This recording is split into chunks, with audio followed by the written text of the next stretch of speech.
Pertanyaan berikutnya yang saya akan jelaskan mengenai dampak dosa pada ilmu pengetahuan, misalnya bidang keperawatan.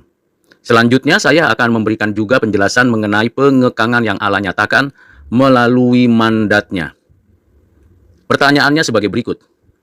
Bagaimana Anda menjelaskan dampak dosa pada ilmu pengetahuan? Khususnya di bidang keperawatan, bukan secara etis atau moral saja, tetapi secara epistemologisnya. Lalu apa hubungannya antara dampak dosa itu dengan pengekangan yang Allah nyatakan melalui mandat Allah dan mandat Injil pada bidang keperawatan secara teoritis dan praktis? Saya akan memberikan jawaban-jawaban yang teknis dan konseptual, serta yang praktis. Kalau kita mendapatkan pertanyaan dengan kata bagaimana, itu berarti kita memberikan jawaban dengan metodologi atau cara atau strategi atau sesuatu untuk menjelaskan mengapa terjadi. Nah, kalau kita bisa jelaskan dengan baik, maka kita akan mendapatkan pembelajaran sebagai berikut.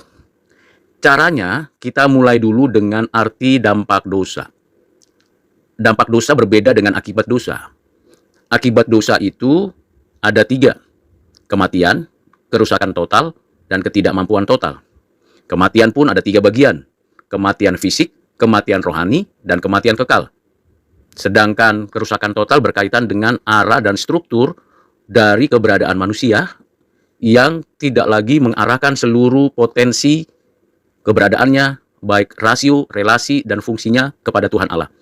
Dan tidak lagi di dalam struktur yang baik dan benar berkaitan dengan keberadaannya sebagai individu dan di dalam komunitas, baik keluarga, masyarakat, dan bidang-bidang lainnya. Sedangkan ketidakmampuan total berkaitan dengan manusia sudah tidak lagi mau atau berkeinginan berjumpa dengan Tuhan. Itulah akibat dosa. Dampaknya dari ketiganya itu kita mesti telusuri dengan baik. Dampak dari kematian berarti manusia pada dirinya sudah berada di dalam kondisi dan situasi yang sungguh-sungguh mengenaskan. Dampaknya terhadap lingkungan, dampaknya terhadap diri sendiri, terhadap sesama, dan ini berdampak fatal sehingga kita mengetahui bahwa ada kerusakan di alam yang dilakukan oleh manusia karena kerakusan, keegoisan, keangkuhan, dan berbagai macam kejahatan yang dilakukan manusia. Dampaknya pada relasi, kita lihat bagaimana adanya pertikaian, perpecahan, perpisahan, bahkan sampai peperangan, baik di dalam keluarga, di dalam komunitas, masyarakat, bangsa dengan bangsa. Dampaknya di dalam pengelolaan sumber daya. Bagaimana manusia tidak lagi memelihara bumi dan segala isinya. Yang ada hanya mengeksplorasi, menggali, lalu menghabisi, dan tidak ada pemeliharaan. Sehingga ada banyak wilayah yang tadinya penuh dengan pepohonan, sekarang sudah gundul menjadi padang gurun.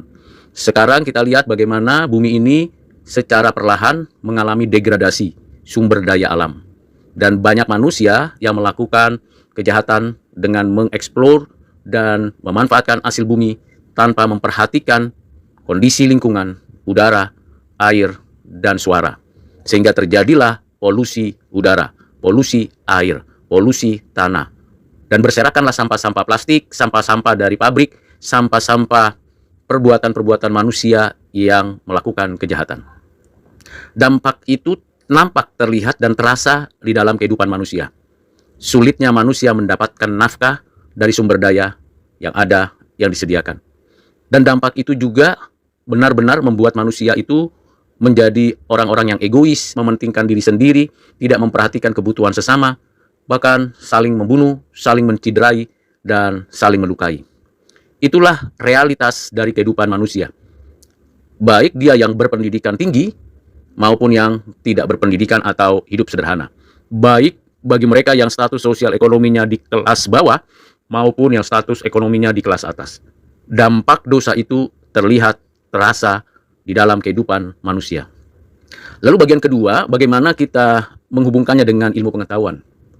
Di sisi Tuhan, di mana Tuhan telah menginternalisasi kebenaran-kebenarannya di dalam dan melalui karya ciptaannya. Di mana di dalam seluruh karya ciptaannya ada setidaknya 5 entitas: materi, padat, gas, cair, tumbuh-tumbuhan dari yang paling kecil yang hampir tidak bisa lagi dilihat oleh manusia dengan mata yang sederhana dan yang biasa sampai dengan pepohonan yang besar sekali dan begitu tinggi. Binatang atau hewan baik yang sudah dipelihara, dijaga, dimanfaatkan tubuhnya sampai dengan binatang yang paling terkecil yang sulit dilihat lagi oleh manusia. Keberadaan manusia, kemudian malaikat atau roh. Sehingga kalau kita lihat dari 5 entitas itu, yang menjadi objek pengetahuan itu biasanya umumnya sampai kepada tataran manusia saja. Ada yang menyelidiki alam, bumi dan segala isinya, itu sains. Ada yang menyelidiki tumbuhan, hewan, itu juga bagian dari sains. Ada juga yang menyelidiki itu dalam hubungannya dengan humaniora dan seni, dan bahkan ada hubungannya dengan kehidupan sosial. Ada yang benar-benar menghubungkan semua ilmu pengetahuan dengan objeknya adalah manusia, sementara yang menyelidiki subjeknya adalah manusia. Manusia menyelidiki manusia. Itulah subjek dan objek yang menyatu. Ada intersubjektif di dalam interobjektif dalam penyelidikan manusia. Jarang sekali ada orang yang mau menyelidiki tentang malaikat secara epistemologis. Di dalam keberadaan entitas-entitas itu, sesungguhnya Tuhan Allah menginternalisasi kebenaran-kebenarannya di setiap bagian dalam satu sistem kehidupan, sehingga kita dapat mengetahui di alam semesta ini ada keteraturan, ada kebaikan, dan ada keindahan. Di alam semesta ini kita menemukan namanya keteraturan, baik pada diri sendiri, di lingkungan kita, dalam sistem-sistem yang ada, dalam keseluruhan alam. Ada kebaikan-kebaikan yang ditampilkan pada diri, pada komunitas, pada kelompok, pada entitas-entitas yang saya sebutkan tadi, baik materi, tumbuhan, hewan, terlebih pada manusia. Ada keindahan dari seluruh sistem kehidupan yang Tuhan tanamkan kebenaran-kebenarannya. Jadi kalau kita ingin menyaksikan kebenaran-kebenaran Allah, kita bisa melihat dan mengalami sendiri dengan pengamatan indrawi kita, dengan melakukan observasi menggunakan nalar kita dapat menemukan kebenaran-kebenaran Allah itu. Karena segala kebenaran yang ada di tiap entitas dalam satu sistem kehidupan itu adalah kebenaran Allah. Dengan kata lain, kita bisa mengetahui bahwa dengan kemampuan akal atau rasio atau nalar yang dikaruniakan oleh Tuhan kepada manusia sebagai ciptaan pribadi, maka ada kapasitas, ada satu potensi di mana manusia bukan hanya melakukan pengamatan indrawi terhadap realitas keberadaan yang lain, baik dirinya juga, dan juga ada nalar, ada akal budi, ada rasio. Selain itu pada diri manusia juga ada potensi yang disebut hati nurani. Jadi ketiga bagian dari fakulti dari keberadaan manusia sebagai suatu entitas yang dapat menemukan kebenaran, yaitu pengamatan indrawi, pemanfaatan penggunaan fungsi nalar, rasio atau pikiran, dan juga kepekaan atau sensus yang ada di dalam diri manusia secara pribadi, kelompok, atau komunitas. Nah, itulah yang memberikan kepada kita sebagai manusia yang mampu menemukan kebenaran. Jadi dari Tuhan tanamkan kebenaran-kebenaran, dari kita Tuhan berikan kemampuan untuk bisa mengamati, menganalisa, dan menemukan itu. Nah, bagaimana ada pertemuan antara kebenaran-kebenaran yang ada di alam dengan kapasitas yang ada dalam diri manusia. Di sanalah Roh Kudus memberikan pencerahan dan menjadi kekuatan untuk memberikan pencerahan antara apa yang kita miliki, yang diberikan Tuhan sebagai potensi, dan apa yang Tuhan ciptakan di dalam semesta alam. Dari sana terjadilah suatu proses pembelajaran, dan akhirnya dengan kemampuan yang Tuhan berikan, orang-orang tertentu kemampuannya ditingkatkan, dan terbentuklah yang namanya ilmu pengetahuan, di mana merumuskan dan memberikan sebuah prinsip, konsep dari apa yang mereka temukan. Dari perumusan itu lahirlah konsep, teori, konstruksi berpikir, sehingga muncullah berbagai ilmu pengetahuan. Nah, ilmu pengetahuan itu di dalam sistematikanya dan konstruksinya terbagi atas humanis yang mengaitkan dengan kemanusiaan, sains yang mengaitkan dengan alam, bumi dan segala isinya, kemudian juga sosial yang menghubungkan sesama, hubungan antar sesama, dan keindahan, kebaikan, kemurahan hati berkaitan dengan seni. Jadi di dalam ilmu pengetahuan tersistematis pemikiran-pemikiran yang ada di dalam diri keberadaan manusia. Lalu dari penemuan-penemuan tersebut ada hasilnya, ada luarannya. Luarannya apa?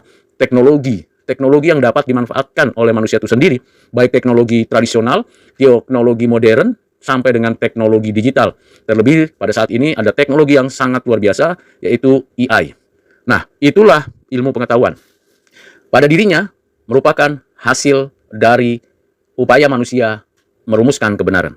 Lalu kalau kita mau hubungkan dampak dosanya terhadap ilmu pengetahuan, bagaimana menjelaskannya? Menjelaskannya, sekali lagi kita sudah belajar mengenai dosa itu dan bagaimana dosa itu terjadi pada diri manusia. Jadi kalau kita bicara tentang dampak dosa pada ilmu pengetahuan, ini bukan berarti dosa itu merupakan entitas, dosa itu merupakan person, atau sesuatu yang diciptakan oleh Tuhan, atau sesuatu yang bisa kita amati dengan pengamatan indrawi, bahwa ini dosa, kita tunjukkan objeknya. Tidak demikian. Dosa itu dimulai dari hati. Hati yang tidak hidup di dalam hubungan dengan Tuhan dengan baik benar, hati yang membelok dan memberikan arah yang salah, hati yang memberontak, hati yang tidak di dalamnya bergantung, bersandar, berharap hanya kepada Tuhan. Kalau kita mau kaitkan dengan ilmu pengetahuan, saya katakan bahwa ilmu pengetahuan pada dirinya memang adalah hasil dari produk kebenaran-kebenaran Allah. Nah, bagaimana kita mengaitkannya? Manusianya itu sendiri menjadi titik sentral dari dampak dosa terhadap ilmu pengetahuan. Artinya, manusia yang berdosa, yang telah berada dalam penghukuman, yang arah dan strukturnya rusak, yang tidak mampu total secara menyeluruh menemukan dan merumuskan kebenaran, maka manusia yang seperti itu, yaitu kita ini, mencoba untuk menggunakan, memanfaatkan pengamatan indrawi, kemampuan berpikir, kemudian kepekaan hati nurani untuk digunakan, menemukan kebenaran. Apa yang terjadi kalau salah arah, tidak objektif, tidak jujur, tidak apa adanya, maka terjadi sebuah upaya penipuan, upaya pengumpulan data yang tidak lengkap, upaya merusak segala tatanan yang ada. Sehingga manusianya yang sudah berdosa itu memanfaatkan ilmu pengetahuan dan menggunakan ilmu pengetahuan dengan tujuan yang melawan Tuhan, yang tidak memanusiakan manusia, yang tidak memelihara alam dan segala isinya. Itu dari sisi pemanfaatan. Dari sisi eksistensi ilmu pengetahuan, sains, humaniora, sosial, seni, kita mengetahui bahwa apa yang ditemukan manusia dan dihasilkan manusia dari ilmu pengetahuan itu ternyata tetap tidak lengkap, tidak utuh, tidak menyeluruh. Tetapi arogansi manusia muncul bahwa bidang pengetahuannya lah yang paling baik, paling benar, paling unggul dari antara bidang ilmu pengetahuan yang lain. Ada arogansi di tiap-tiap ilmu pengetahuan dan kesombongan keangkuhan manusia ketika menunjukkan bahwa dialah yang paling baik, paling benar dalam menjelaskan tentang alam, bumi, dan segala isinya, tumbuhan, hewan, manusia, dan seterusnya. Padahal dari sisi keberadaan manusia yang berdosa itu, kita tahu manusia sudah rusak total. Sehingga sederhananya, manusia sebenarnya belum mampu menyusun berbagai kebenaran yang ada di dalam alam semesta dan segala isinya itu dengan sempurna lengkap.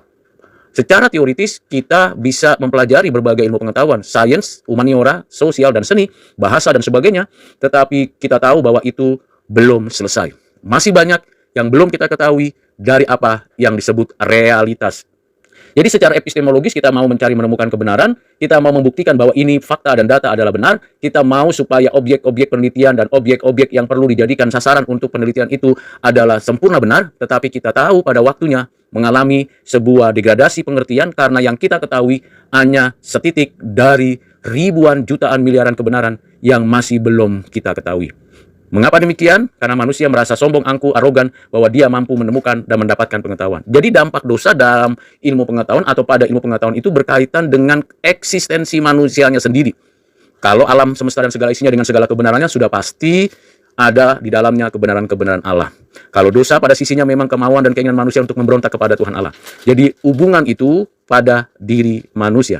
Jadi caranya bagaimana? Caranya dilihat dari siapa manusianya.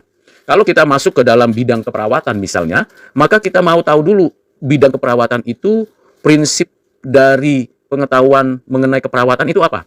Misalnya saja prinsipnya adalah bagaimana merawat orang sakit, memberikan dorongan supaya sehat, dan memberikan arahan supaya hidup seperti apa yang Tuhan mau. Misalnya seperti itu.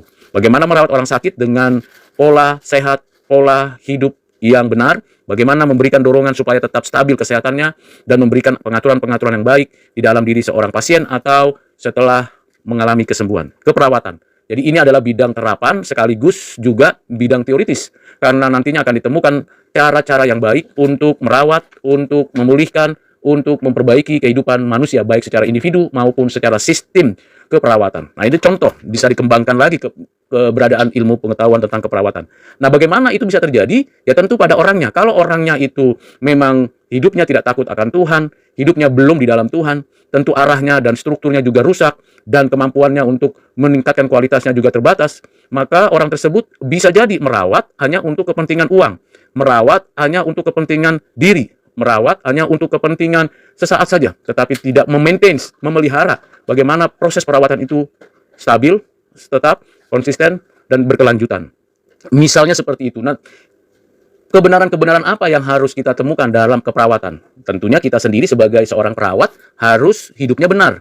Kita sendiri menjadi contoh dari hidup yang sehat, hidup yang benar-benar menjaga kesehatan, yang menunjukkan kestabilan di dalam merawat tubuh dan membangun hubungan dengan segala kehidupan yang ada di sekitar. Nah, itu bagaimana kita menemukan penjelasannya mengenai dampak dosa pada ilmu pengetahuan, khususnya bidang keperawatan. Tentunya kita harus tahu bahwa satu bidang ilmu pengetahuan tidak bisa berdiri sendiri lepas dari bidang yang lain. Kita membutuhkan pengetahuan yang lain, teknologi medis, kita membutuhkan skill komunikasi ketika kita berbicara dengan seorang perawat lain, seorang pasien, seorang admin, dan sebagainya. Kita juga membutuhkan skill di dalam berpakaian, di dalam menjelaskan tentang berbagai penyakit yang ada. Kita juga membutuhkan kecekatan untuk merumuskan semua aktivitas kita. Jadi tidak bisa seorang perawat hanya mengetahui dan memahami tentang bidang keperawatan. Maka itu perlu interdisiplin. Interdisiplinary ini perlu diterapkan karena apa? Karena seorang perawat tidak hanya berbicara tentang ilmu keperawatan.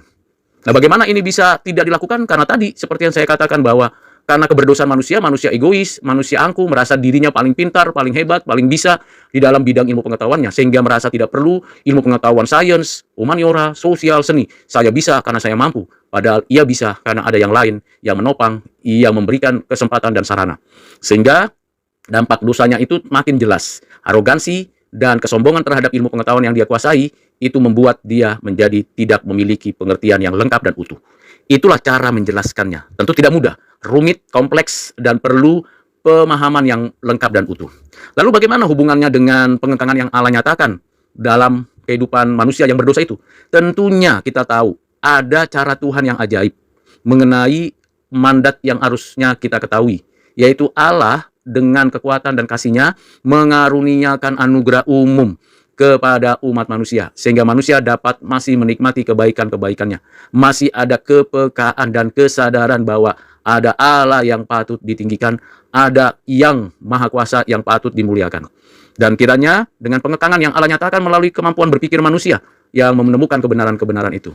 Dan Tuhan menolong untuk setiap kita mengerti tentang kebenaran tersebut. Pengekangan Allah melalui rasio, melalui hati nurani, melalui penemuan-penemuan itu, pastilah diberikan Tuhan kepada setiap orang yang mau mencari kebenaran. Dan itu cara Tuhan mengekang keberdosaan manusia dan mengekang kejahatan. Dengan memberitakan Injil dan menyatakan kebenaran-kebenaran Injil menjadi kekuatan untuk boleh mengekang keberdosaan manusia, sehingga manusia tidak melakukan kejahatan secara menyeluruh dan utuh. Dan perlahan-lahan Tuhan menyatakan kasih karunia-Nya kepada manusia melalui penemuan-penemuan ilmu pengetahuan yang baik, yang benar, yang adil. Sehingga kebenaran Allah, kebaikan Allah, kesucian Allah dinyatakan melalui ilmu pengetahuan. Kiranya Tuhan menolong kita untuk mengerti dari jawaban-jawaban yang sudah disampaikan. Tuhan Yesus memberkati kita sekalian. Amin.